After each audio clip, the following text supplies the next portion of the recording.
Like they call it the doghouse.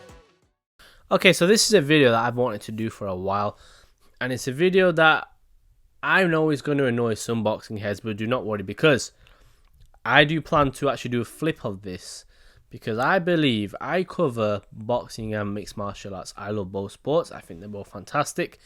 However, there seems to be this dumb thing where fans have to prefer one over the other. If I had to pick, I may slightly go to boxing, but I love MMA just as much, to be honest with you. And I think there's things that both sports can learn from each other, generally and truly. And I think that there is so much that has gone wrong in boxing for so long. It's not dying the way people expect, but it's definitely not what we'd like it to be. And with mixed martial arts and UFC, it's on the rise. But let's be honest, it's not exactly excelling either the way it could be. There aren't the characters anymore, you know. Conor McGregor is fading. He's at the end of his sort of fight career almost. Even though he's not that old, he's not really there anymore. And Francis Ngannou is gone off, and John Jones is here, but I don't know how long he stays. And he was never really as great as he is. Never a massive star, to be honest. Anyway, so I don't think there's really much, even for the UFC, in terms of stars going for it right now. But I think that they can learn so much off each other. So what I'm going to do today, and I'm going to do another video flipping this argument of what boxing can learn, what MMA can learn from boxing. But I'm going to do what I believe boxing can learn from the UFC / mixed martial arts. And I say, you know what, I probably should title this more UFC than mixed martial arts, because UFC is the promotion, is the main one in the world of MMA. Bellator's great. I like one, really do like one, and what they're doing there. PFL, great. The amount of money they have is crazy. But I don't really, I feel UFC is the flagship and what we should really use as a comparison to boxing if we're going to do that. But yeah, so, and also I would say when people think of MMA, they think of UFC. Nobody actually really, a lot of people call the UFC, think UFC is almost a sport. That's what they call it. They don't call it MMA. So it's one of them things. But going into it, so I think I'm going to do 5 things here what I believe the world of boxing can learn from the UFC, and I'm going to flip it in another video and say what UFC could learn from boxing. But starting off now, and I've not done these in order, particularly it's not like best to worst or worst to best. I just got done what I feel could be done to stop these sort of crazy things happening in boxing. So starting off with the first point, what I believe should be done and what should boxing take from the UFC. First thing, we all know nobody fights in boxing. No, we don't see no big fights. We never got to see Wilder and Joshua yet. We haven't seen Fury and Usyk. We haven't seen Crawford and Spence. You know, we're yet to see the big Haney's and David Haney and Teofimo. We never saw that when Teo won the belt. We didn't see Mayweather Pacquiao until so long, you know. I could go through some other fights. You know, there's a lot of fights we never got to see, unfortunately. And I think the big reason for this, first of all, is usually politics, and that is down to the promotions. And that's the first thing. The UFC is one promotion. The best fighters in the UFC fight under one banner. There is no this side of a street, that side of a street. There is no going back and forth because of other promoters getting each other's way. There isn't no promoters not getting along with each other. Dana White's the boss, and you listen to him and Sean Shelby. That is it. You don't, argue back. I mean, you could argue back. It doesn't really go well traditionally. But yeah, I think one promotion is the big thing, though. As to start off, I don't really look at these other. I don't know. I don't look at the likes of Showtime and ESPN. You've got DAZN, which is not really a promotion, but it's kind of, people do fight under the banner a little bit. Matchroom. Then you've got Queensberry.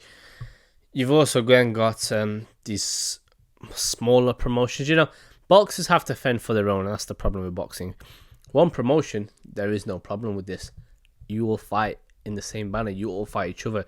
You do what one person says, and that is it. Or maybe knowing people, but you get my point. There isn't any going back and forth on what should be done, what shouldn't be done. Personally, I think if boxing had this, you imagine the fights that would get made. Now, this is going to take a very powerful person to do this. And I'm not talking like a Dana White, because Dana White is nowhere near as powerful. I need somebody with a stupid amount of money and a very, very good boxing knowledge to make this happen. It's very hard to get this to happen, I'll be honest. I wish we had a world where you could hold like tournaments, like the Super Series, but it still doesn't really work because you'd have to get all fighters in on it, and I think it's hard. And there's obviously things of fighters selling out arenas and who's a bigger draw. There's too many things. These things are irrelevant in boxing. I mean, in the UFC, the biggest star gets the pay-per-view, and that's it. There's no argument. There's no, I get this, you get that. It's just, you kind of are forced to almost, in a bad way, and this is where I'll go into my other video about this, but you kind of have to fight. Otherwise, you get stripped of your belt, you get removed from the rankings, and ultimately your career fades away, and that is not what any mixed martial arts wants. So one promotion, I think, is the first one, having all this.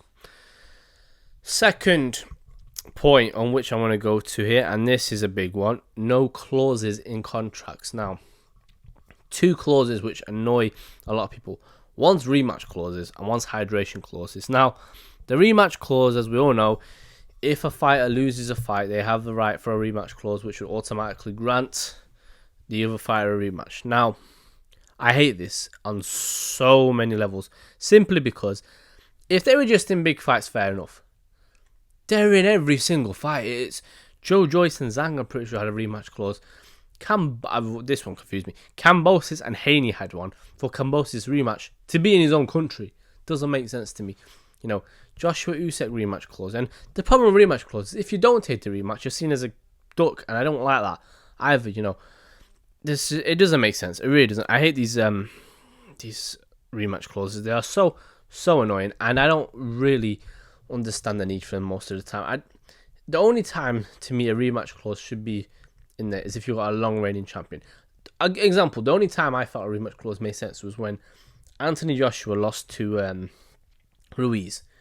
I thought he was due a rematch because he held the belts for long enough. He deserved it. Even Wilder and Fury, even though Fury absolutely destroyed him in the second fight, he was still due a rematch. You know, he'd held the belt for long enough. You know, you look at other fights. To my knowledge, Golovkin and Canelo never had a rematch clause, and these are two big superstars really in the sport. Or maybe Golovkin's not a superstar, but he's certainly got a big enough name. You know, I'm not sure, I haven't looked into it yet, whether Haney or Lomachenko have a rematch clause in their fight.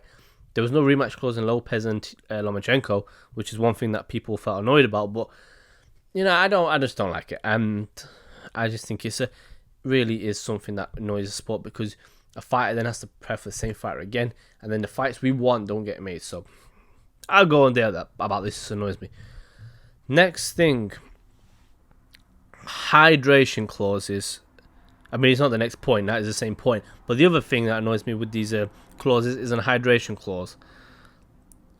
Hydration clauses are the most annoying thing ever. So, this came up recently with Ryan Garcia and Gervonta Davis. Now, the clause in that fight was that both fighters obviously would weigh in at 136 after cutting weight. But then, until the fight, they wouldn't be allowed to gain over 10 pounds. Now, for a fighter as big as Ryan Garcia, this is a problem. Tank's quite small, so I don't doubt that the weight is hard for him, but I think it's harder for Ryan, and I don't think it's really fair. It really just kills fighters off, and you gotta look at it when it comes to hydration clauses. First of all, we know how much of an issue weight cutting and starving yourself to a certain thing weight is damaging anyway. It really can, and I'm not even exaggerating, kill boxers' careers and really damage them. And I don't want to say kill them in the ring, but they are a big part of it. You know, when you see fighters, you know, dying in the ring, it's usually because of the punishment that they've taken. And hydration clauses do not help that. And essentially, it's a limit of how much a fighter can put on after the weigh-in. And it is so stingy almost, and just stay dirty. And I don't like it. I really don't. I don't like weight training either for these reasons. And this does not happen in the UFC. There is no hydration clauses. There is no rematch clauses. This is purely you fight once. If the fight is good, we fight again. If not, you fight someone else. Case in point, Conor McGregor fought Jose Aldo, long reigning champion. Probably deserved the rematch if you go off his run. 13 seconds, McGregor went up and fought, was supposed to fight Rafael dos Anjos. Obviously, he got pulled out and he fought Nate Diaz. Aldo then had to fight Frankie Edgar for the chance to get back at the belt.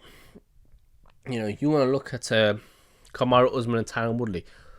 Usman was that dominant over Woodley. They didn't feel the need to give Woodley a rematch because he didn't deserve it. And you could almost look at Kambosos and Haney and look at the same sort of thing. Why did why did Kambosos deserve a rematch? He didn't do anything. He beat Teofimo, which in my opinion was a 9 out of 10 times Teofimo beats him. I just think he caught him on the one night that he wasn't there. And yeah, rematch clauses are annoying, and hydration clauses are very annoying. You never ever hear about fighters having to put so much weight on after a weigh-in or before a weigh-in or whatever. In the UFC, obviously weight cut is a big issue, but yeah, I just think it's very frustrating. And if you look at someone like, don't get me wrong, Dana White privilege is getting bigger and badder in the UFC with Colby Covington and people like that. However, I don't think it's nearly as bad. The rematch clauses kill the sport of boxing. They do not kill mixed martial arts. Usually, when we get fighters fighting again, it is for a good reason. I can't really think of many unjustified rematches down here. Adesanya fought Pereira, mixed martial arts. He got TKO'd. He then fought him again, knocked him out. He deserved it, Adesanya. He was a champion for so long. Usman got knocked out cold by Leon Edwards. He deserved the rematch because he got knocked out cold. The only one who maybe should have got a rematch was Stipe Miocic, but he just sat out for a long time. So again, I don't really, I just don't like these clauses. They're so annoying, and I think they really are killing the sport of boxing. But I digress. Into the my third point now. Obviously, we're going through the one promotion, the clauses in the contracts. This is a one I'm actually kind of split on because I don't actually completely hate it in boxing. But I'll get to why I don't like. But it's one champion. In the UFC, there is only one champion. Heavyweight, the champion is John Jones. Light heavyweight, the champion is Jamal Hill. Middleweight, Adesanya. Leon Edwards, Islam Makhachev. Go on. There's only one champion in those weight classes. There is not a WBA MMA champion. Cyril Gane is not heavyweight champ as well as Jones, This is one of the big things that frustrates me with boxing is there's too many champions, and it's hard really because as we know, we have the WBA, WBO, WBC and IBF, 4 sanctioning bodies. People like to mention the IBO, but I don't mention it. It's like the community shield of boxing belts. There's nothing there. And you essentially have 4 champions in is the sport. If you look at the heavyweight division, for example, for a long time, it was the belts were kind of split all over. When Fury kind of vacated, Parker picked up the WBO. Wilder already had the WBC anyway, so it wasn't relevant. Charles Martin had the IBF at one point. The WBA was vacant, and Joshua and Klitschko fought for it. It was just scattered all over the place. Look at the welterweight division for a while. Spence held the IBF belt. Jeff Horn held the WBO belt, I think it was. And then you had like Sean Porter with the WBC belt. I think Keith Thurman at that time had the WBA belt. And it was just, there was way. Or was it WBC? I don't know. There was another belt he had, I forget. Did Crawford have WBA? I don't know. See, I'm problem. This is what I'm saying. There's too many champions to remember who had what belt. One champion in the UFC. And I think that's how it should be. A champion, it's not a plural. There's no two. There's not champions. There's champion. That's what it should be. Now, the argument about this is that there is something to be said about seeing 2 champions fight each other because it creates a big fight. But in the UFC, to their credit, I think that's one thing why you don't really see many super fights. If you look at what I consider to be the 2 biggest fights in UFC history, the first one, I think without a doubt, was Khabib and Conor McGregor. Second, in my opinion, was John Jones and Daniel Cormier. Khabib and Conor McGregor Khabib was the champion. Conor was the former champion who never lost his belt. They create a little bit of a storyline there, even though that wasn't really the main one. It was two legends going at it, which was great. DC and John Jones. John Jones never lost the belt, and DC was the champion. There's essentially the same thing. There's a storyline there. Maybe that could be something that the UFC explore. I hope they don't add more belts personally, but my point is, I think that the one champion, it creates that thing of having one king, one guy who is the man to tame. And I think, I'll be honest, again, I don't hate the fact that the boxing has more than one champion, but I do think it does serve the sport better if you only had one. You know, undisputed is something people chase. Boxers themselves look for that. They look for undisputed fights to have one champion, but the problem is you rarely ever see it. Thankfully, we've seen Charlo and Haney take it, but other than that, we don't really see it in and Canelo as well, to be fair, but we don't really see it in boxing, and I think it's one thing that would help the sport a lot. It would make people chase one guy instead of going here or going there or going wherever. You know, we remember when Crawford and Spence had the little face-off between two of them, and Crawford told Spence that when he got a belt, you'd fight him, and now he's got a belt. And then Spence said, well, Sean Porter's got a belt too. That should be a metaphor of why the belts are wrong. There's too many belts, and because of that, fighters go elsewhere. They look for other fights, and it's very, very, very frustrating. I'll say this. Now, moving on to my next point, and this kind of ties in with the whole belt thing, to be fair, but it's the one belt thing in the UFC. The UFC only has one champion in the whole of the organization, and this sort of thing helps. Or actually, not even one champion, one belt in the organization, and this is something that, you know, sometimes they give out interim belts a little bit stupidly, but really most of the time, these interim belts only happen if a fight is injured or they can't fight or whatever. However, I think this is big. Boxing has a WBA regular belt, you have a WBC franchise belt, you have WBC silver, and they create these so many belts, and it's very, very annoying because it creates the legitimacy. I mean, it eliminates the legitimacy of the actual world title belts. You know, WBA, IBF, WBC, and WBA are the sanctioning bodies, and they should be the belts. There should be one. That is it. There should be no regular, no super. Who cares about this stuff? You know, and it's so stupid. And having all these belts, I really do not understand the point of it. I really don't. And I think it's just going to make the sport even worse. Floyd Mayweather himself, a man who's made multi-millions on this sport, has said that there's too many belts in boxing. And I just hope that they change this. But again, they make so much money, I just don't think they will. But we can hope that they cut. I only want one belt per sanctioning body. I don't want like 3 or 4 different belts. And that's the problem, I think, with boxing. There's too many sanctioning bodies in general, but in the sanctioning bodies themselves, they almost give out too many belts. So this extremely frustrating, and yeah, it's just annoying. And again, it goes with the one champion thing. You have too many belts. It's like, who's the guy? Nobody knows. So it's stupid. But yeah, so going on to my last point on what I believe boxing should learn from the UFC. No split arguments. Now, this one goes a little bit into the contracts.